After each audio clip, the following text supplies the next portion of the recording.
केला असे प्राणी माझे माझे म्हणून.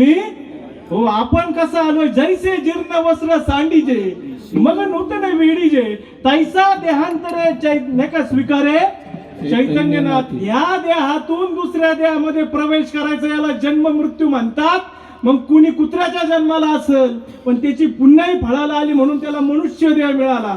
पुण्याची पावती सरे आणि लगेच आपण या ठिकाणी नाही का पुन्हा एकदा या मनुष्य देहाच्या जन्माला येऊन जातो. मग याच्या योगाने आपल्याला काय निमित्त म्हणून आपण आलेलो आहे. पण आपण कसं आहे आपण कोण आहोत. सो माझे नाव ब्रह्मपुरी आलो ब्रह्मपुरी आलो जगी विस्तारलो माझा मीच.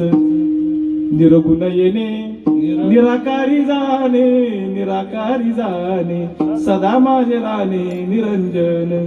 कुण्या कारणासी येणे माझे झाले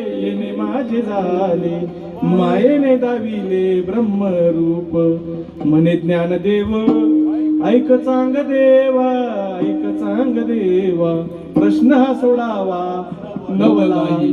मग त्या ठिकाणी ते म्हणले हे काय सांगण्यात मला काय कळना. ते म्हणतो आता गुरुपुत्र झालो लगेच शरणागती पत्करली मला काय कळना भाऊ. एवढं सगळं दिलं कोरं पत्र दिलं.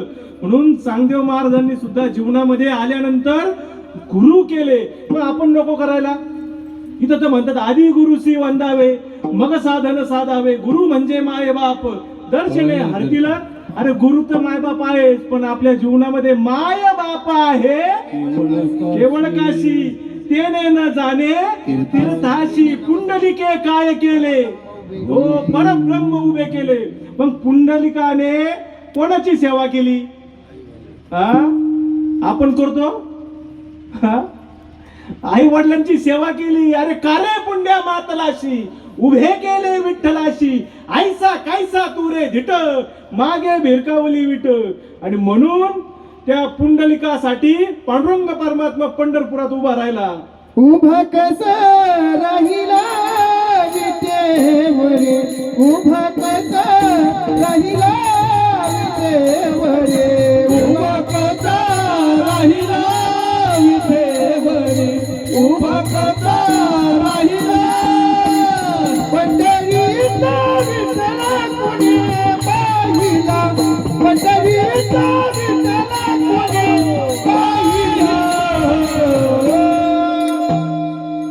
उभा कसा राहिला विठेवरे उभा कसा राहिला विठेवरे उभा कसा राहिला विठेवरे उभा कसा राहिला.